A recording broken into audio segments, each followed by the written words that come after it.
कुछ दिन पहले मेरे को एक बिजनेस ओनर का फोन आया। पहले तो खुश थे मगर मेरे से बात करके उदास हो गए। काफी सारी बारी ऐसा होता है। बता रहे थे सेल्स की टीम है, ठीक है, अच्छा काम कर रही है, XYZ। जब मैंने 2-3 क्वेश्चन पूछे तो फिर रियल दर्द बाहर आया कि पंजाबी के अंदर भी कुछ बात हुई। समझ रहे होंगे जैसे पंजाबी में बात होने का क्या मतलब होता है। जब दिल में दर्द होता है तो पंजाबी फूट फूट के बाहर आ जाती है। Okay, so good morning Rahul. So उन्होंने बोला, कहते हैं कि मेरे को समझ नहीं आता ये कैसे करते हैं, क्या करते हैं। कहते हैं बस ये क्लाइंट बस कुछ मतलब कुछ बोलने ही दे रहा है, ये फटाफट डिस्काउंट देके खड़े हो जाते हैं। जरा सा क्लाइंट ने कुछ बोला नहीं, ये प्राइस कम करने के लिए तैयार हो जाते हैं। कहते हैं यही अगर मैं बात करूं तो शायद मैं क्लाइंट से MRP के ऊपर माल बेच दूं, मगर ये MRP पे खरीदने वाले क्लाइंट को भी जो है डिस्काउंट दे देते हैं। और इनको समझ ही कुछ नहीं आता डिस्काउंट के अलावा कुछ भी। इनके हिसाब से बस एक ही स्ट्रैटेजी है कि डिस्काउंटिंग कर दो, डिस्काउंटिंग कर दो, डिस्काउंटिंग कर दो। आप लोगों में से क्या कभी किसी ने ये चीज एक्सपीरियंस करी है? मोस्ट ऑफ द टाइम होता है सर ये तो। मोस्ट ऑफ द टाइम क्या होता है आपके साथ में, आपकी सेल्स टीम के साथ में? डिस्काउंट डिस्काउंट दे देते हैं, मतलब डीलर को भी डिस्ट्रीब्यूटर प्राइस दे रहे होते हैं कि बहुत बड़ा चैलेंज है कि सर ऑर्डर ही नहीं बन रहा था। और ओके। कई बार क्लाइंट छोड़ देते हैं कि क्रेडिट मांग रहा था सर इसलिए हमने छोड़ दिया। हम्म। तो क्या कमी दिखती है इसके अंदर आपको, ऐसा क्यों हो रहा है? लैक ऑफ क्लियरिटी है कि कैसे बेचना है। मेरे को ये लगता है किसको? बार बार। क्लाइंट को किसको? क्लाइंट को क्लाइंट को क्लाइंट को लैक ऑफ क्लैरिटी है कैसे बेचना नहीं, है? हमारे सेल्स एग्जीक्यूटिव को क्लैरिटी नहीं है कि क्लाइंट को कैसे बेचना है, उसको कैसे हम मोल्ड कर ओके, सकते हैं। Okay, okay, okay, okay, okay, got it. Okay, anybody else who is facing this और एनी अदर इशू? मेरे कोई इशू है? सर जो परचेज करने वाला है वो सेलमैन से ज्यादा एक्टिव होता है, इसलिए सेलमैन को बोलता है कि रेट कम करो। एक्टिव होता का क्या मतलब है? एक्टिव ज्यादा नॉलेज है, उसके पास बाइंग पावर है, तो वो तो उसको कहेगा कि कम करो कम करो कम। अगर सबसे कम है ना, बिल्कुल लीस्ट है, तब भी वो बोलेगा और कम करो। आप पिछले हफ्ते के सेशन में थे राजेश? जी सर जी। करा आपने कुछ उसके ऊपर जो मैंने पिछले हफ्ते साइंस बताई थी? तो सर इम्प्लीमेंट का मेरे पास ज्यादा नहीं है, सिस्टम नहीं है मेरे पास इम्प्लीमेंट करने का। ये ठीक है, सवेरे सत्यनारायण की कथा सुनने आ जाते हैं सब लोग।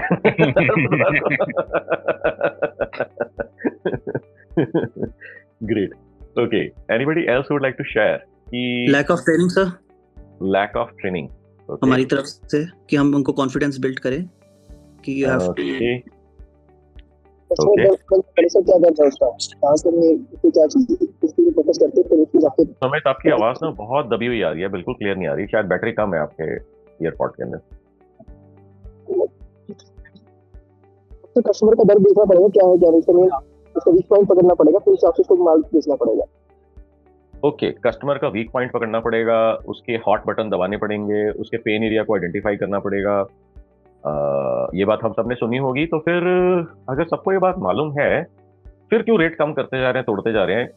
Anybody who can relate and explain the situation? Good morning sir. Good morning Rahul.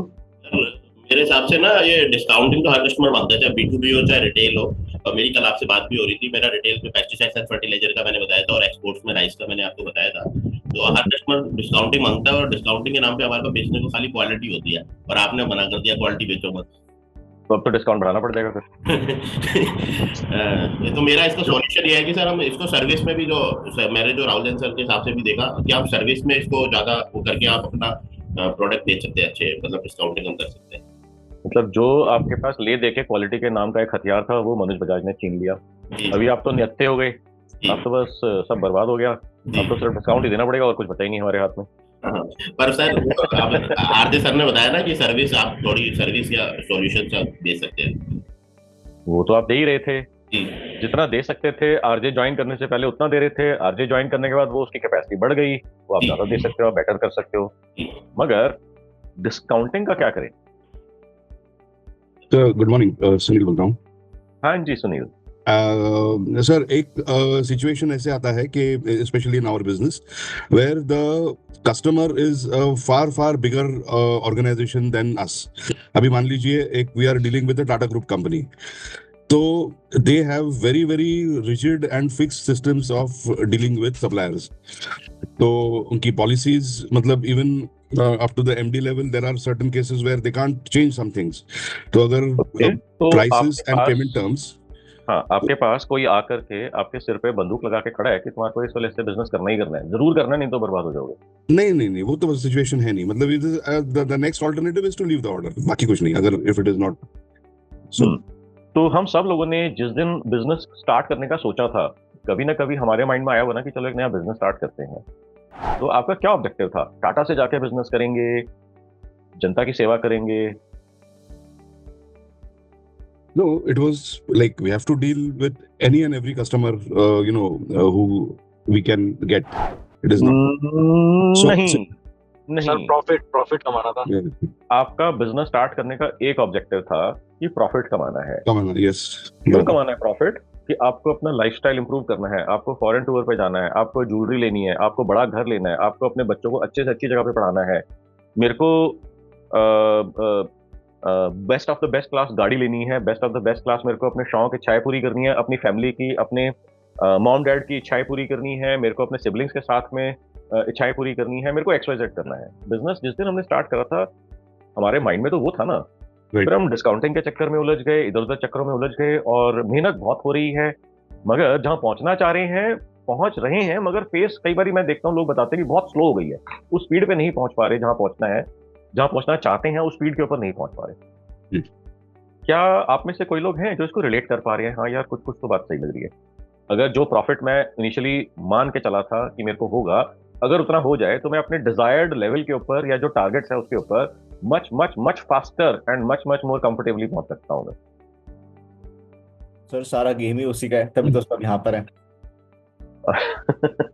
हाँ, वो बात भी है, मगर माय पॉइंट इज कि आज कोई पहला सेशन तो मैं कर नहीं रहा हूँ. इतने सारे सेशंस हुए हैं, 3-3.5 साल से ज्यादा हो गए हैं, आई थिंक, या 2.5 साल से ज्यादा हो गए. मेरे को एग्जैक्ट डेट याद नहीं है कब मैंने वेडनेसडे बिजनेस ब्रेकफास्ट स्टार्ट करा था.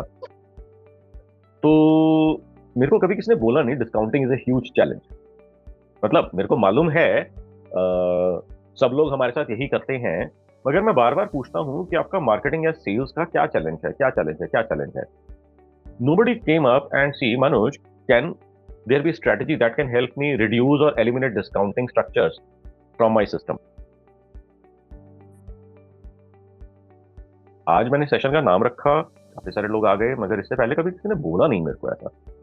तो या तो आपको लगता है कि this is the new norm, ऐसा ही होता है, दिस इज द नॉर्मल, हमने करा ही यही है, देखा यही है, सब लोग ऐसा करते हैं, क्योंकि कोई और डिस्काउंट कर रहा है जिसकी वजह से मेरे पास क्लाइंट आके बोल रहा है कि इतने का मिल रहा है, तो आपको और कम करना पड़ जाता है. मोहित, आपका क्या ख्याल है? रैन, आपका क्या ख्याल है इस केस के अंदर? सो मैं डिस्काउंटिंग में, we are into service business, तो हमारे यहाँ डिस्काउंटिंग का प्रॉब्लम नहीं है. हमारे यहाँ कमोडिटाइजेशन का इशू है, वेयर फाइनेंशियल एडवाइजरी में everyday margins are getting shrinker. एंड मैं हमारी टीम के संग कल बैठ के ये बात कर रहा था.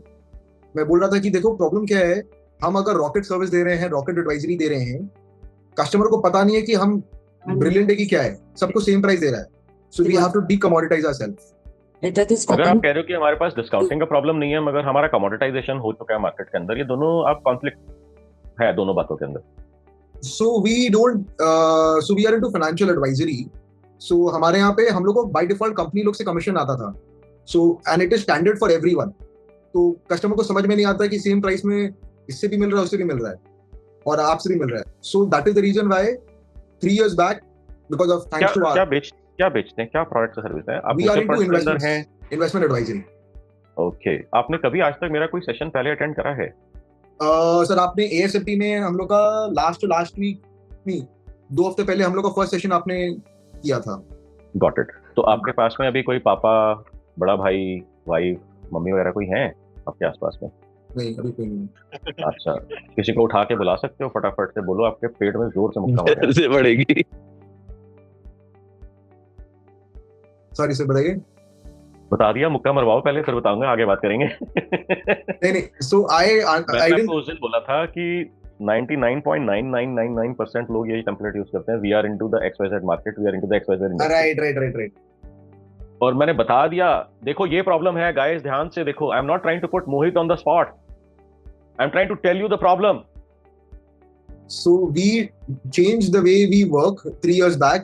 We moved to a portfolio management service where we मैं क्या करूं फिर, मेरे को नहीं, क्या फर्क पड़ता है इससे? where we help entrepreneurs save money by not paying any commissions and have ethical advisory.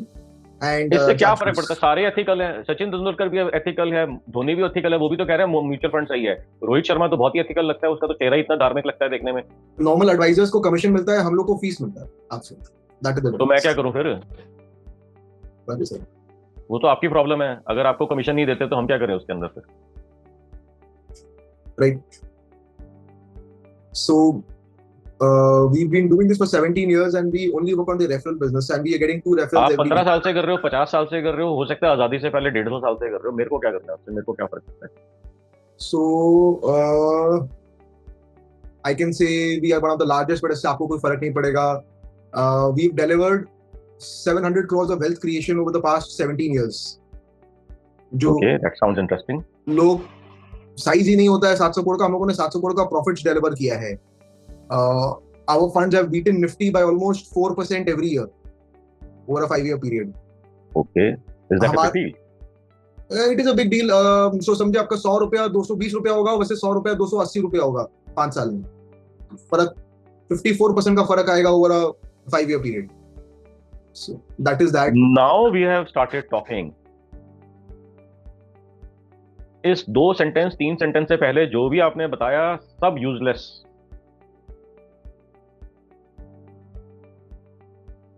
ये बात समझ में आ रही है? आपकी कॉन्वर्सेशन के अंदर क्या चल रहा था? We we we we we we we we we जैसे ही बोला कि we have delivered for you 700 crore of profit, we deliver you. अब इसमें से वी कैसे हटा सकते हैं सारी कॉन्वर्सेशन में से? ये सबसे बड़ा आपको काम करना है इसके ऊपर। आपकी कॉन्वर्सेशंस में वर्ड वी हटाना है। इसको मालूम है क्या बोलते हैं? इसको बोलते हैं वी सिंड्रोम। आप बोल सही रहे, इंप्लीमेंट कैसे करें बस वही सोच रहा हूँ.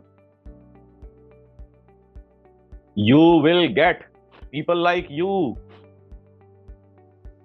investors just like you have generated a profit of 700 crores due to our expertise, which results into 54% additional results, additional money compared to if you would have gone to Nifty or ETF or any standard mutual funds. Hello. एकदम सही बोले sir. मैं सोच रहा हूँ उसको मैं record कर पाता क्या? वही बात बताइए जो आपने बोली है। एकदम मेरे को तो कुछ भी मालूम नहीं था, मगर इसका इम्पैक्ट कंप्लीटली डिफरेंट आ जाता है। Do not hire us and risk up to 54% of returns in next 5 years. How does that sound? Fantastic. अब यहाँ पर जितने लोग हैं, कितने लोगों को लगता है 54% 5 साल में? What is the big deal about it? Sir excess returns, मैं एक्सेस बोल रहा हूँ. हाँ, जो भी रिटर्न वो ले रहे हैं, मैं कह रहा हूँ जो भी वो ले रहे हैं उसके ऊपर 4% और या फिर आप इसको ये कह सकते हो, निफ्टी का अगर पिछले 5 सालों के अंदर लेटेस्ट से 11-12% रिटर्न आया है, या अगर हम कोविड के हिसाब से बात करते हैं 4 सालों के अंदर 5 सालों के अंदर, तो कोविड से जो है 7,500 से लेकर 26,000 तक की जो जर्नी हुई है उसके ऊपर 54% आपने लूज कराया है, या जो भी आपके करेक्ट नंबर। मैं बोल रहा हूँ 2019 से जब बाजार 10,000 निफ्टी था, उसके बाद गिरा फिर बढ़ा. हाँ, तो अब आपको यहाँ पर बताना है, but why are we talking about just 4 years 5 years? आप तो 17 18 20 साल से मार्केट के अंदर हैं। तो अब यहाँ पर अगर एक कोई स्मार्ट कस्टमर होगा तो यहाँ पर गैप ढूंढेगा कि मैं इसको क्यों हायर ना करूं, मेरा एडवाइजर इससे अच्छा है, क्योंकि मैंने उसको सारी सोच समझदारी करने के बाद ही हायर करा था, या मेरा पुराना वेंडर या मेरा पुराना सप्लायर बहुत अच्छा है, मैंने पूरी जान लगा करके पूरी समझदारी के साथ उसको हायर करा था। अब ये नया कोई खिलाड़ी आ गया मेरे को ये बताता है कि वो समझदारी नहीं है तुम्हारे को वेंडर हायर करने की, या म्यूचुअल फंड एडवाइजर या वेल्थ एडवाइजर हायर करने की। आप यही तो बोल रहे हो ना कि मेरा 4% extra which results into 54% additional result, यही बोल रहे हो ना आप। इसका मतलब क्या कहने की कोशिश कर रहे हो कि मेरे को वेल्थ एडवाइजर जो मैंने हायर करा था मेरे को समझदारी नहीं थी। So then we asked, has your advisor recommended you corporate NPS? Has your advisor recommended you gold?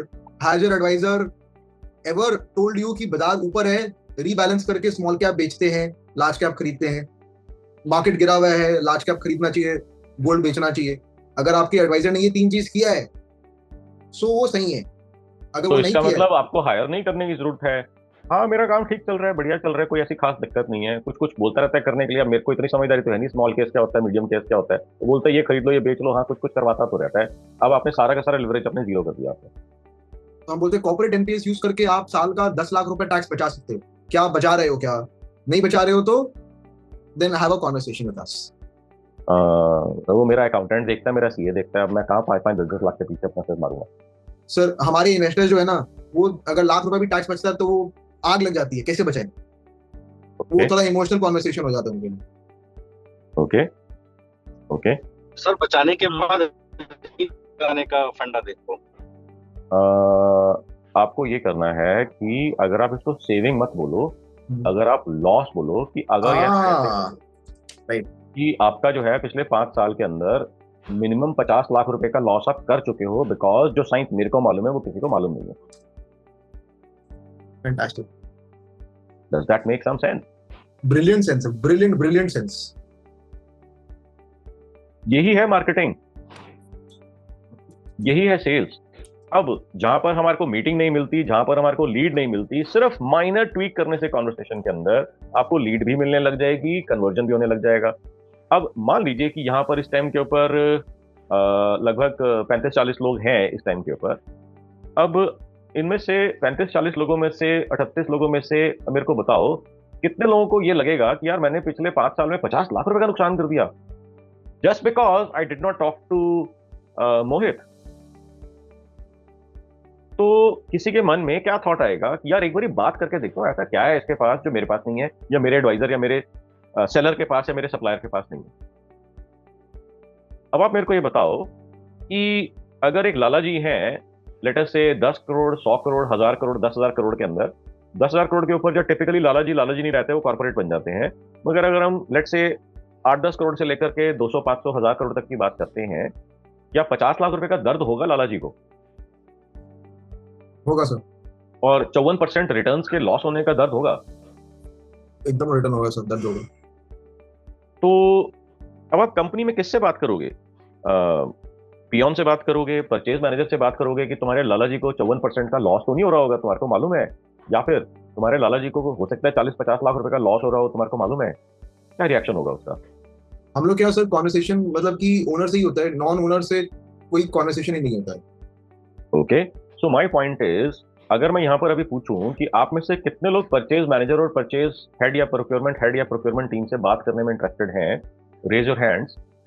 अगर मैं आपको कहूं मेरे पास एक मैजिक फार्मूला है, आप जिस कंपनी के परचेज मैनेजर से मिलना चाहोगे मैं मिलवा दूंगा, बस आपको सिर्फ हैंड रेज करना है। कितने लोग मिलना चाहेंगे? सर खाली 2 जन है, 3। अभी क्योंकि कॉन्वर्सेशन मैंने इस तरीके से स्टार्ट करी ना, इसलिए लोगों को मालूम है ट्रैप क्वेश्चन है, इसलिए लोग हाथ खड़ा नहीं कर रहे। और बड़ी लोगों ने हिम्मत करी है, जो 2-3 लोगों ने हाथ खड़ा करा है, जिसने खड़ा करा था वो भी भाग गया, उसको जब सुना कि ट्रैप क्वेश्चन है ये। सो पॉइंट इज, बाकी सब लोगों के लिए जिनको परचेज मैनेजर से बहुत प्यार और लगाव होता है, आपको मालूम है परचेज मैनेजर का जॉब प्रोफाइल क्या होता है? कभी आपने नौकरी या कभी आपने मॉन्स्टर या कभी आपने इंडीड के ऊपर जाकर के KRA KPIs वगैरह पढ़े हैं परचेज मैनेजर के? किसी ने? जो हमारे परचेज मैनेजर का वही होगा, सस्ता से सस्ता खरीद, और कोई टारगेट ही नहीं है उसके पास। तो बड़ी कंपनीज के अंदर होता है to help us reduce the cost of doing business by either negotiating with existing vendors और इंट्रोड्यूसिंग न्यू वंस। ये KPI KRA के अंदर आता है। ये KPI के अंदर मैट्रिक्स आ जाती है, KRA के अंदर ये जनरल KRA ये होता है। अब आप लोग मेरे को बताओ कि आपके मन में सबके इच्छा तो है कि मैं किसी XYZ कंपनी के परचेज मैनेजर से टच में आ जाऊं, उसके प्रोक्योरमेंट हेड से बात कर लूं, मगर आप ये समझो वो हायर इसलिए करा गया उस कंपनी में, उसका काम है आपको काटना, और आपकी जिंदगी की सबसे दिली तमन्ना है कि मेरे को ये बंदा मिल जाए बस किसी तरीके से, मेरी जिंदगी सफल हो जाएगी। Is this making any sense? Ryan, आपने हैंड रेज करा, you can come in, please unmute. Now, compared to Mohit, my work is little different. I'm into international logistics. I'm an international logistics expert. We are working for the past 41 years. and we have handled shipments for more than for all the 6 continents. Now, issue what comes is here, if you want to handle work, say if it is freight, that is you're moving one cargo from one point to the other, it comes to the freight. And generally what happens is that if I am quoting to somebody, most of the people are quoting from the same base level. So you might add $50, you might add $100. So होता क्या है कि if you want to get the work, your margins get reduced drastically. If they have more people volunteering to quote to that particular customer, it comes to $25 per shipment. तो आपका जो margin होता है, it is like peanuts. और फिर बाद में payment के लिए you give credit and all that. तो मैं अभी जस्ट अब जब ये बात कर रहे थे, I was just trying to figure out कि मुझे मार्च 26 तक कितना मेरा परसेंटेज रेवेन्यू बढ़ाना. तो that was number was coming so very high and was wondering कि ये $25 में सब how will I sell. So and if you are doing my kind of work, it is similar work. मैं करूं, आप करूं, तरीका वही होने वाला. There is nothing different as such. But yeah your expertise and your knowledge does give you some kind of a hold in the business. मैं Ryan आपसे एक चीज पूछना चाहूंगा कि आप लॉजिस्टिक्स या शिपमेंट इंडस्ट्री के अंदर हैं. आपने ये तो बता ही दिया कि ऐसे और बहुत सारे प्लेयर्स हैं मार्केट के अंदर जो आपसे कम प्राइस दे रहे हैं, जिसकी वजह से आपको भी प्राइस के ऊपर चैलेंज आता है और आपको रिड्यूस करने के लिए कस्टमर फोर्स करता है और करना भी पड़ जाता है उसकी वजह से. ये खास करके सर CRR जो होता है उसमें भी हो रहा है, NBD में तो डेफिनेटली हो ही रहा है. राइट. अब आप मेरे को ये बताओ कि इंडस्ट्री के अंदर कोई भी ऐसा प्लेयर है जो आपसे ज्यादा चार्ज कर पा रहा हो? So मैंने चेक नहीं किया है, I'm not very sure. But अगर ये चेक करना वर्थवाइल होगा तो कैसे मिलेगा? That is one more question. I mean, if somebody can quote more than what the general charges are. हाँ, तो आपने मेरा लास्ट सेशन जो पिछले हफ्ते हुआ था वो अटेंड करा था? नहीं sir, I was not there. I was doing some other session at the same time. Okay, but धंधा बढ़ाने से सबसे ज्यादा इम्पोर्टेंट और किसी चीज की नहीं हो सकती. That's true. हाँ, सो पिछले हफ्ते मैंने इस प्रॉब्लम का सोल्यूशन दिया था जिसके अंदर मैंने बोला था एक स्ट्रैटेजी जिसका मैंने नाम उस दिन तो नहीं सोचा था. उस दिन मैंने ABC स्ट्रैटेजी के नाम से बोला था. उसके बाद मैं ऐसे ही एक कोई टीवी सीरियल देख रहा था, पता नहीं यूट्यूब वीडियो देख रहा था मैं, तो उसके अंदर मेरे को लगा कि मैं इस स्ट्रैटेजी का नाम रखता हूँ नारद मुनि स्ट्रैटेजी, NMS. तो नारद मुनि स्ट्रैटेजी जो है पिछले हफ्ते मैंने डिस्कस करी थी. कोई था पिछले हफ्ते जिन्होंने मेरा सेशन अटेंड करा हो? What was that strategy? बताओ अनार. कि सर आप अपने कॉम्पिटिटर को कॉल कीजिए और उनके साथ खुद मतलब एज ए कस्टमर नेगोशिएट कीजिए कि क्या आपके रेट्स हैं, क्या क्या फैसिलिटीज प्रोवाइड करते हैं, सब कुछ उनसे जान लीजिए आठ तक जो आपके कंपटीटर हैं, और फिर इवैल्यूएट कीजिए कि आप कहाँ स्टैंड करते हैं. बिल्कुल ठीक है. तो आपको जो है ना इंडस्ट्री के अंदर तो आपको कमी पता चल जाएगी कि वो आपसे क्या एक्स्ट्रा फैसिलिटीज दे रहे हैं और आपकी क्या स्ट्रेंथ है. तो जो आपकी स्ट्रेंथ है आप कस्टमर के साथ वही डिस्कस कीजिए कि आपको एग्जैक्टली पता है कि दूसरे जो मेरे कंपटीटर है वो ये फैसिलिटीज प्रोवाइड नहीं कर रहे. आप उनको बोलिए क्या वो ये फैसिलिटीज आपको देते हैं, ये मैं दे रहा हूँ. बिल्कुल ठीक है, बिल्कुल ठीक है. तो आपको जो है ना इस चीज के ऊपर काम करना है. पहले तो आपको इंडस्ट्री के अंदर पूरा एंड टू एंड पता लगाना है कि आपके कंपटीशन है किन लोगों के साथ में, कॉम्पिटिटर्स कौन कौन लोग हैं और वो ऑफर क्या कर रहे हैं और किस प्राइस पॉइंट के ऊपर कर रहे हैं. उससे आपके कस्टमर के बिजनेस के ऊपर क्या इम्पैक्ट पॉजिटिव या नेगेटिव पड़ता है. अगर आपको कोई ऐसा प्रोडक्ट या सर्विस बेचना है, अगर आपका कॉम्पिटिटर भी एग्जैक्टली सेम चीज बेच रहा है, कोई डिफरेंस नहीं है, तो फिर अल्टीमेटली ले दे के बात प्राइस के ऊपर ही आ जाएगी. अगर आप कुछ भी एडिशनल एक्स्ट्रा आपके पास है जो आपका कॉम्पिटिटर दे नहीं सकता या दे नहीं पा रहा या जब तक नहीं दे पा रहा तब तक आपके पास उसका एडिशनल एज है, उसको आप छाप लो, उसको मोनेटाइज कर लो. Now let me give you one example from logistics industry. ये मैं बात कर रहा हूँ 2015-16 के आसपास की. आज से आई थिंक 10 साल के आसपास हो गए हैं. One of my batch participants, 5 months batch participant came to me and told me from Calcutta कि he is into logistics and supply chain industry.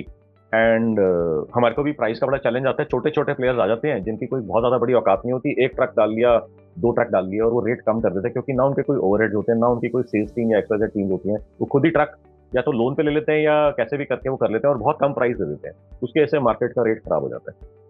क्या रायन आपका भी कुछ ऐसा रिलेटेबल लग रहा है कोई ये चीज? Yeah, it is right. I mean, मैं रोड ट्रांसपोर्ट पे नहीं हूँ, एयर एंड सी में हूँ, but it is the same thing. People with less overheads are like quoting dirt cheap prices. Correct. अभी मेरे पास 1 या 2 हफ्ता पहले भी मेरे से किसी से बात हुई थी.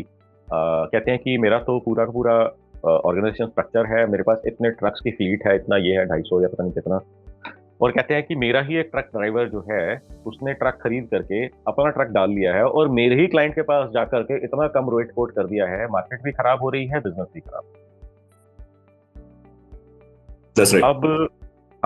अब यही चीज उसने मेरे को 10 साल पहले बोली थी, तो मैंने उससे यही पूछा था कि यार मैं आपके साथ बिजनेस क्यों करूं, मेरे को सामान A से B स्पॉट के ऊपर पहुंचाना है, आपके पास भी ट्रक है, आपके पास 250 ट्रक है, तो मैं 250 ट्रक एक साथ थोड़ी आपके हायर कर रहा हूँ.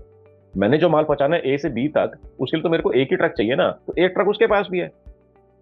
अब वो यहाँ से उठाएगा, यहाँ दे देगा. अब मैं तेरे को क्यों ज्यादा पैसे दूं अगर मेरे को यही सेम चीज यहाँ से उठा करके वहां कोई देने के लिए कोई और चीज जो है मेरे को तेरे से X% सस्ता दे रहा है, तो मैं तेरे को एक्स्ट्रा पैसा क्यों दूंगा. तो एनी आइडियाज, एनी थॉट्स, क्या बोला होगा उन्होंने? उन्होंने बोला होगा कि आई ऑफर रिलायबिलिटी वेयर आपकी गुड्स को प्रॉब्लम नहीं होगा. जैसे आपने एक डैमेजेस वाला एग्जांपल दिया था लास्ट वो 2-3 हफ्ता पहले, तो something like that, may be that is. उन्होंने बोला कि हमारी क्वालिटी बड़ी अच्छी है.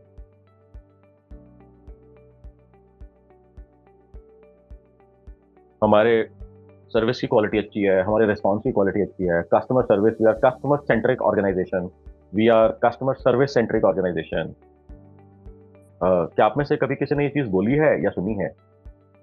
Customer first, customer success teams हैं हमारे पास. कभी आपने बोला है या सुनी है ये चीजें आपने? दोनों भी हुआ सर. दोनों हुआ है. ओके, सिर्फ एक ही पर्सन के साथ हुआ और किसी के साथ नहीं हुआ. This is a little bit strange. आप सब लोग इंडिया से ही हो? यही होता है सर, यही होता है. तो फिर क्या चल क्या रहा है ये? उसके बाद भी धंधे में इतना स्ट्रगल हो रहा है. Customer success, customer first team हमने लगा रखी है, फिर भी धंधा नहीं बढ़ रहा, फिर भी रेट कम करने के लिए, नेगोशिएट करने के लिए तलवार टंगी होती है. इसका मतलब whatever you are speaking is not making any sense except you. ये बात समझ में आ रही है? Whatever you are doing or speaking is not making any sense to anybody except you. तो जब उनसे मेरी बात हुई तो उन्होंने बोला सर हमने ना अभी अभी एक मोबाइल एप्लीकेशन लॉन्च करी है. मैंने कहा अच्छा, तो आपने जाकर के बताया मोबाइल ऐप है? कहते हैं सर मैं एक जने के पास गया था, तो उसने ना मेरे को अपना फोन दिखाया, ऐसे कह रहे देख रहे हो मेरे पास भी स्मार्टफोन है. मैं 2015-16 के आसपास की बात कर रहा हूँ. इसके अंदर जब मैंने खरीदा था ना 150 ऐप्स मेरे को फ्री में मिली थी, आज तक यूज नहीं करी मैंने. आप एक और लेकर के आ गए मेरे पास. कहता है अब मेरा तो दिल ही टूट गया, मैंने इतना पैसा इतनी मेहनत करके मोबाइल ऐप बनाई है, वो तो ऐसा कह रहा है कि मेरे पास डेट का मैं तो यूज भी नहीं करता और आप एक और लेकर के आ गए हो.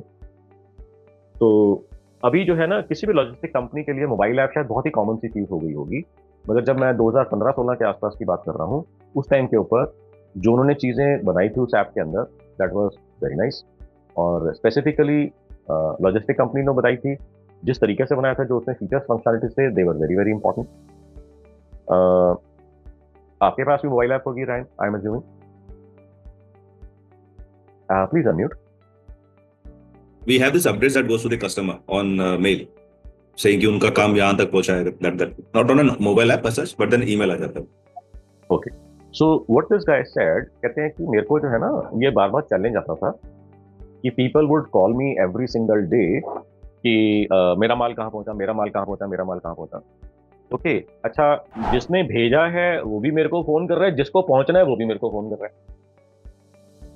अच्छा, ये इसको फोन कर रहा है, इसने मेरा नंबर दे दिया, अब ये भी मेरे को फोन कर रहा है, ये भी मेरे को फोन कर रहा है. तो कहते हैं टिपिकली लार्ज कंपनीज के अंदर क्या होता था उस टाइम के ऊपर, टीम होती थी नॉर्थ, ईस्ट, वेस्ट, साउथ और सेंट्रल की, जो सिर्फ शिपमेंट्स का ही ट्रैक रखते थे, क्योंकि इतना शिपमेंट होता था, इतने कंपनीज, इतने ट्रक्स निकलते थे अलग अलग डेस्टिनेशन के ऊपर. उनका 24 घंटे का सिर्फ ये ट्रैकिंग का ही काम होता था, क्योंकि उनके सर के ऊपर भी आफत नाच रही होती थी, मेरा माल कहाँ पहुंचा, मेरा माल कहाँ पहुंचा, तो वो हमारे सर के ऊपर आके नाचते थे. क्या ये चीज ऐसा कुछ होता है रैन आपकी इंडस्ट्री के अंदर? Absolutely sir.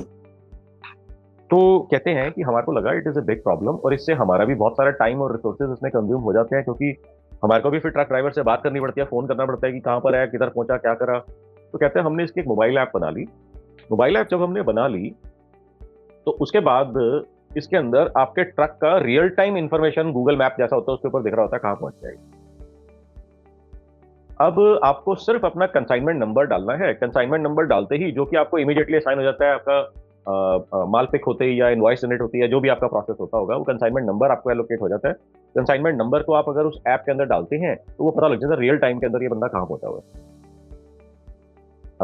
क्या ये चीज हो रही है आपकी इंडस्ट्री में, रायन? या basically two things are there. मैं जब इंटरनेशनल लॉजिस्टिक्स में काम करता हूं, there is something called as a custom clearance, which is the first step. Second step would be moving the cargo from outside, from within India to outside India. वो एक होता है। दूसरा होता है कि जब आप बाहर से मंगा रहे हो तो बाहर से कब आ रहा है, और हमेशा क्या होता है कि it is not direct service. अभी समझो मैं बॉम्बे से भेज दिया, वो बॉम्बे से जाएगा, दूसरे एक पोर्ट पे उतरेगा, वहां से दूसरे एक शिप पे चढ़ेगा और फाइनल डेस्टिनेशन में पहुंचेगा। सो ये सारे जो अपडेट्स होते हैं, this is important for the customer and the buyer. तो ये वाले जो रहते हैं, पहले कैसा होता था कि we used to get calls, ये क्या हो गया, कहाँ पहुंचा, क्या हुआ, ईमेल्स भी आते थे। तो there was a person who was supposed to give a reply, इधर फोन आ गया तो फोन पे जवाब दिया, मेल आया तो मेल पे रिप्लाई कर दिया। करेक्ट, वो ऑटोमेट करते हैं। Yes, great great great. अब मैंने उनसे पूछा, आप ये देखो कि मैं जब उनसे डिग कर रहा हूँ उनके बिजनेस के बारे में, और डीपर और डीपर और डीपर घुस रहा हूँ मैं, तो मैंने उनसे पूछा कि अगर हम हेड ऑफिस के अंदर बात करें, जो कि सारे के सारे सेंट्रली सब कुछ मैनेज कर रहे होंगे, तो उसमें ऐसे कितने लोग होंगे जो north, east, south, west, depending on कितनी शिपमेंट्स होती होंगी जिस टाइप की कंपनीज के अंदर आप काम करते हो। तो कहते हैं अगर छोटी कंपनी होगी तो उसके अंदर 1 या 2 लोग होंगे, और अगर बड़ी कंपनी होगी तो जोन वाइज मिनिमम 1 पर्सन तो होगा ही होगा, जो नॉर्थ की डिलीवरी संभालता होगा, जो साउथ की संभालता होगा, वेस्ट की, सेंट्रल की, ईस्ट की संभालता होगा। तो इसका मतलब इस एक हेड ऑफिस के अंदर 5 जने होंगे। अब मान लीजिए कि ये तो सप्लायर है, एक बायर होगा जो इनका एक्चुअली सेंट्रल वेयर हाउस के अंदर या ईस्टर्न वेयर हाउस के अंदर या नॉर्दर्न वेयर हाउस के अंदर या XYZ के अंदर वहां पर बंदा होगा जो वहां पे लोकल शिपमेंट को सारा टैकल करता होगा रिसीव करने के बाद में। तो इसका मतलब हम लोग बात कर रहे हैं 5 लोग सेंट्रल हेड ऑफिस के अंदर और मिनिमम एक लोग 5 एक्चुअल ऑफिस के अंदर। तो इसका मतलब हम लोग 10 लोगों की बात कर रहे हैं। अब 10 लोग अगर आपके पास आपकी कंपनी के अंदर सिर्फ यही मैनेज करने के लिए हैं, सिर्फ ये पता लगाने के लिए, मैनेज भी कुछ नहीं घंटा कर सकते इसके अंदर, सिर्फ पता लगाने के लिए कि माल कहां पहुंचा, तो ये बात एग्री करेंगे? कहता है हाँ जी 10 लोग तो होंगे ही होंगे, इतने बड़े लेवल के ऊपर होते ही हैं, होंगे क्या, होते ही हैं। फिर मैंने पूछा कि एवरेज सैलरी इनकी क्या होती होगी। कहते हैं जनरली बहुत सीनियर लोग नहीं होते, जूनियर लेवल के ऊपर होते हैं, तो 20-25 हज़ार, 25-30 हज़ार के आसपास की इनकी सैलरी होती होगी। और ये मैं 2015-16 के आसपास की बात कर रहा हूँ। तो मैंने कहा कि अगर हम 25 हज़ार एक सैलरी मान लेते हैं इनकी, तो 10 लोगों की 2.5 लाख रुपए महीना हो गया। हाँ जी हो गया। साल का 30 लाख रुपए हो गया। हाँ जी हो गया। तो इसका मतलब क्या आप ये कहने की कोशिश कर रहे हो कि आपकी मोबाइल ऐप ये 10 लोगों का काम ऑटोमेटिकली कर देती है, सिर्फ आपने कंसाइनमेंट नंबर डालना है और एंटर प्रेस करना है या टैप करना है और आपको दिख जाएगा कहां पर माल पहुंचा हुआ है? कहता है हाँ। सोचने के बाद उसने बोला हाँ, क्योंकि यही तो है पर्पस कि 10 लोगों को मेरे को कॉल ना करना पड़े, क्योंकि उन 10 लोगों से बात करने के लिए मेरी भी टीम है जो सिर्फ यही जवाब दे रही है कि कहां पहुंचा, कहां पहुंचा, कहां पहुंचा। तो अब इसका मतलब उसकी मोबाइल ऐप उन 10 लोगों का काम बचा रही है कंपनी के लिए, ज्यादा एफिशिएंट कर रही है, ज्यादा प्रोडक्टिविटी आपकी इंक्रीज हो रही है और रियल टाइम इंफॉर्मेशन आपको मिल रही है। क्योंकि अगर मान लीजिए उसने मेरे को कॉल करा 10 बजे, तो मैंने 10 बजे का स्टेटस उसको बताया 10:30, 11 बजे, क्योंकि जब मेरे को पता चलेगा तभी मैं उसको बताऊंगा। और पता लगाने में सारी चीज रियल टाइम के अंदर मेरे पास तो खुद नहीं है, मैं कॉल करता हूँ, फिर वहां से वो कोई और कोई वहां से पता करता है, फिर कभी फोन नहीं मिला, कभी सिग्नल नहीं, कभी एक्स नहीं, कभी वाई नहीं, कभी जेड नहीं, बहुत नाटक होते हैं इसके अंदर। और मैं खाली थोड़ी बैठा हूँ कि उसने कॉल करा और मैंने कॉल मिलाने शुरू कर दिए। मेरे पास और भी कॉल्स हैं, उनका डेटा बताऊंगा, फिर इसका नंबर आएगा सीक्वेंस के अंदर, फिर मैं आगे बताऊंगा। तो जो 10 बजे का डेटा होगा वो मैं उसको 11:30 बजे इंटीमेट करूंगा, तब तक वो मेरे को 3 बार 5 बार कॉल करेगा, मेरा माल कहाँ है, मेरा माल कहाँ है, मेरा माल कहाँ है, क्योंकि उसके सिर के ऊपर बाकी लोग नाच रहे हैं, मेरा माल कहाँ है, मेरा माल कहाँ है। तो कहते हैं कि ये सारी की सारी सिरदर्दी और सारा का सारा टाइम जो है वो खत्म हो गया मेरा। तो it was a good investment for me कि मेरा कितना सेविंग हो जाएगा, मेरी कितनी सिरदर्दी कम हो जाएगी। अब फिर से आप यहाँ पर देखो वीवी सिंड्रोम चल रहा है, मेरे को ये फायदा होगा, मेरे को ये फायदा होगा, मेरे को ये फायदा होगा। क्लाइंट को जाके बता रहे हैं हमने मोबाइल ऐप बनाई है, क्लाइंट हंस रहा है कि 150 है, तू एक और लेकर के आ गया, मैं तो यूज भी नहीं करता इतनी। अब क्या ये सही तरीका हुआ बताने का? जब मैं ऐसे डिग करना शुरू करा तो मैंने कहा कि आपको ये नहीं बोलना है कि मैं मोबाइल ऐप लेकर के आया हूं, आपको ये बोलना है कि आपकी कंपनी का अप टू 30 लाख रुपए की सेविंग है, जो मैं आपको अभी दिखाने जा रहा हूं उसके अंदर, साल की। क्या ये बात समझ में आई आपको सबको? And is this making any sense? Just this one single mobile app can save you up to 30 lakhs every single year. और ये अभी मैंने सिर्फ और सिर्फ डायरेक्ट लॉस प्रिवेंट करा है। इसके बेनिफिट्स और फायदे, एडवांटेजेस क्या क्या होंगे वो तो अभी कैलकुलेट ही नहीं करें। अभी मैंने ये बोला है कि सिर्फ ये 10 लोगों की सैलरी आपकी बच जाएगी। अब ये तो नहीं आप 10 लोगों को निकाल दोगे, आप उन 10 लोगों को किसी और प्रोडक्टिव बेटर जगह के ऊपर यूज करना चाहोगे, तो जब बेटर जगह पे यूज करोगे तो उनकी प्रोडक्टिविटी की वैल्यू आपकी कंपनी के लिए क्या निकल करके आएगी। तो टिपिकली एक कंपनी जो होती है किसी एम्प्लॉय को हायर करती है तो वो क्या एक्सपेक्ट करती है कि अगर उस कंपनी के अंदर वो सैलरी ले रहा है 10,000 रुपए, तो जनरली कंपनी या लाला जी क्या एक्सपेक्ट करते हैं कि इस एम्प्लॉय की वर्थ अगर मैं 10,000 रुपए पे कर रहा हूं तो कितनी निकाल करके दे मेरे को ऑन एन एवरेज मेरी कंपनी के लिए। ये मल्टीप्लायर फैक्टर आप लोगों ने भी करा होगा या नहीं करा? टिपिकली 3 टाइम्स 5 टाइम्स 7 टाइम्स कुछ तो फैक्टर रखते होगे ना आपकी। अगर मैं कोई 10,000 का एम्प्लॉय हायर कर रहा हूं तो कम से कम ये 30,000 रुपए महीने का तो मेरे को काम लाने के अंदर, सेविंग करने के अंदर हेल्प करे, कुछ ना कुछ तो हेल्प करे। तो अगर आप ये कह रहे हैं कि 30 लाख रुपए की सैलरी आपने बचवाई, अगर उसको बेटर कहीं और प्रोडक्टिव वे में यूज करते हैं तो इसका मतलब मिनिमम 90 लाख या 1 करोड़ 20 लाख की एडिशनल बेनिफिट हो जाएगा कंपनी को कि नहीं हो जाएगा इसी कैलकुलेशन के हिसाब से? हाँ ना, making sense, not making sense, बिल्कुल मेरे लिए एप्लीकेबल नहीं है। What is this nonsense going on? Making sense sir, we have to focus on उसको क्या फायदा होगा। Exactly my point. तो अभी हमने 30 लाख की डायरेक्ट सेविंग बताई, फिर उसके अंदर बोला कि 90 लाख से लेकर 1.25 करोड़ रुपए तक का आपको इनडायरेक्ट बेनिफिट होएगा इसका। तो आपकी उसी मोबाइल ऐप की, जो कि वो इंस्टॉल करने से छोड़ो देखने को तैयार नहीं था, आपने उसकी वर्थ बताई कि this mobile app for a company like you, understand the words I am using, for a company like you is up to 1.5 crore per year. ये बात समझ में आ रही है कि नहीं आ रही है? काम का है सर, बहुत ही काम का है। What you put up is very good. जो राहुल सर भी बोलते हैं कि always look for what is in it for the other person, वो आप शेयर करेंगे तो लैंड मोर वैल्यू। तो जिस मोबाइल ऐप को देखने के लिए तैयार नहीं था, अचानक से जब आपने उसकी value up to 1.5 crore for a company like you, अगर यही कोई ऐसी कंपनी होती जहां पर उनके महीने के 10 ट्रक चल रहे होते, for a company like you ये वैल्यू चेंज हो जाती, 1.5 करोड़ ना होती, हो सकता है 15 लाख हो जाती, या 1.5 लाख हो जाती, या 15,000 हो जाती, या हो सकता है 25 करोड़ हो जाती। ये मैं क्यों आपके साथ सारी स्टोरी में आपको बता रहा हूं, क्यों मैं ये डिस्कस कर रहा हूं? इसके अंदर बहुत अमेजिंग इनसाइट छुपी हुई है इस कॉन्वर्सेशन के अंदर। जो मैंने अभी तक आपसे कॉन्वर्सेशन करी है उसके अंदर बहुत ही अमेजिंग इनसाइट छुपी हुई है उस कॉन्वर्सेशन के अंदर। मालूम है क्या क्या कॉन्वर्सेशन के अंदर क्या क्या इनसाइट छुपी है, और बहुत अमेजिंग इनसाइट हैं जो कि हम सोचते ही नहीं है किस तरीके से हमारे को यूज करना है। वो सबसे पहले जो इंपॉर्टेंट क्वेश्चन आपको आंसर करना है, आप बात कर किससे रहे हो? मैंने आज का टॉपिक क्या रखा था? 5, thank you Ramesh Singal ji, 5 most important questions you must answer before any sales meeting or risk losing it. Thank you Manish.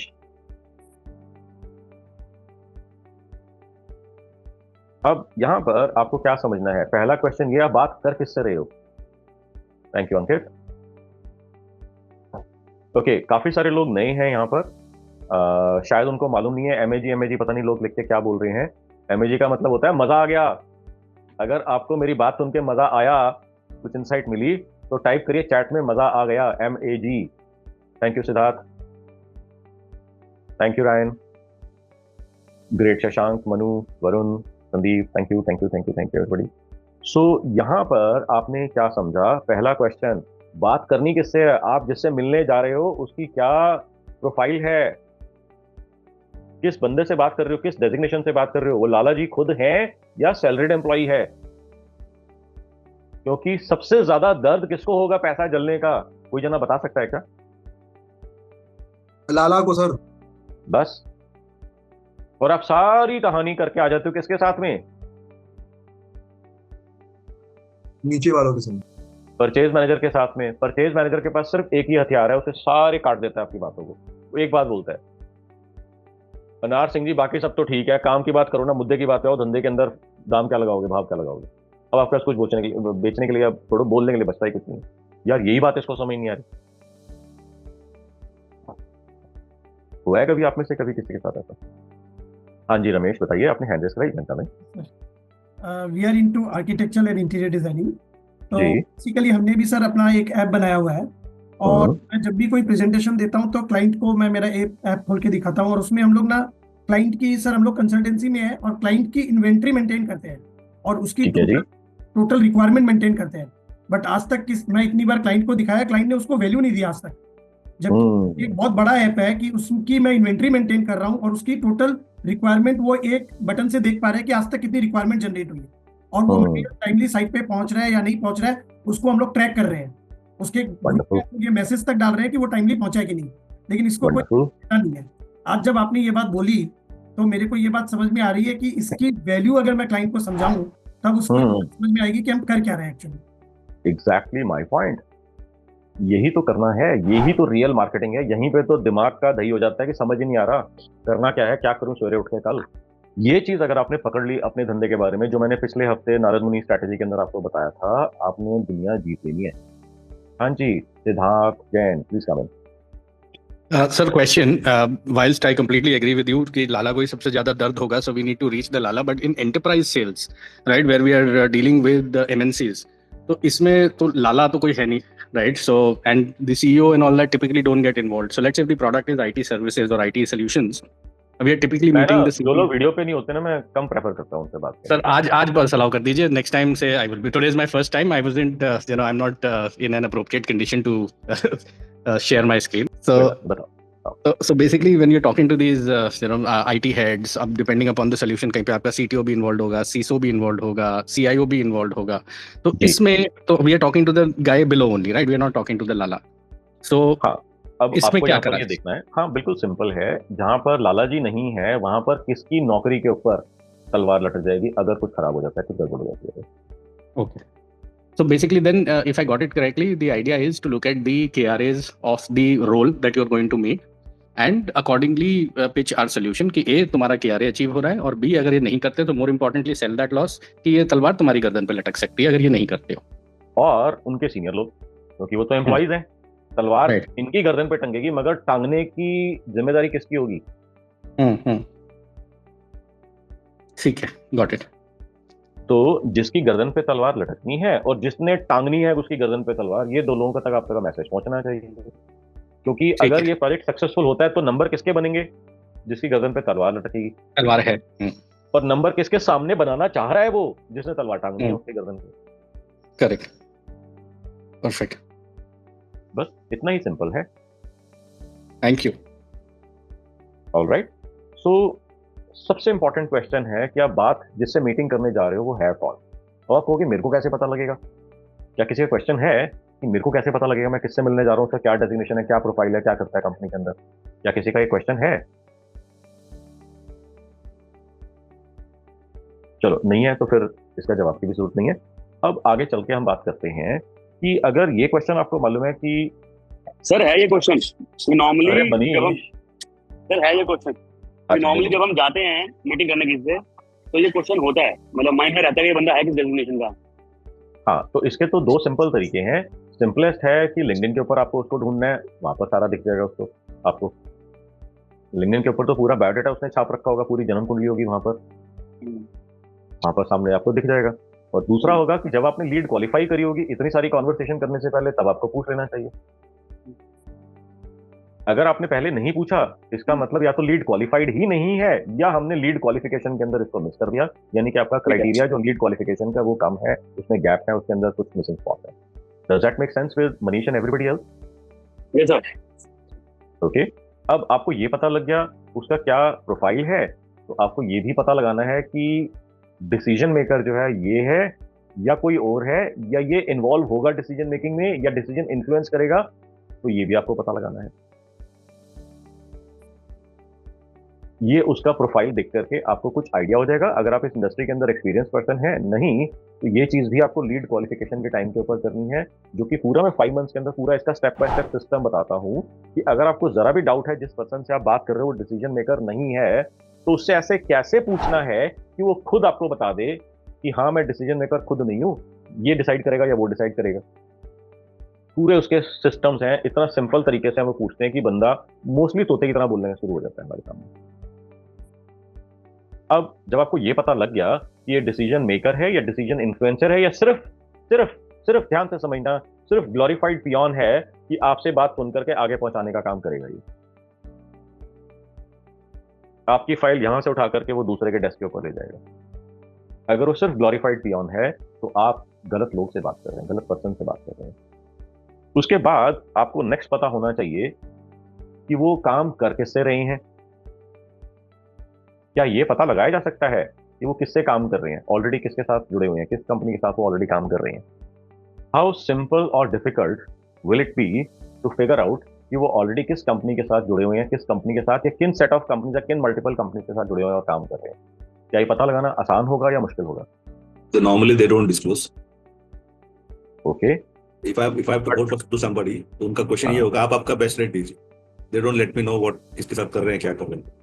तो जब आप खरीदोगे आप भी यही करोगे? आप थोड़ी बोलोगे कि ये मेरे को 3 कोटेशन आई है, तू बता क्या करेगा? आप भी यही बोलोगे? जस्ट अगर आपको आपके कॉम्पिटिटर्स को नहीं पता होगा तो यू हैव एन आइडिया कि वो क्या स्केल पे काम करेंगे, but they don't disclose the name of the competitors. अब ये चीज पता लगाने के कुछ ग्रे हैट और कुछ ब्लैक हैट टेक्निक्स होती हैं.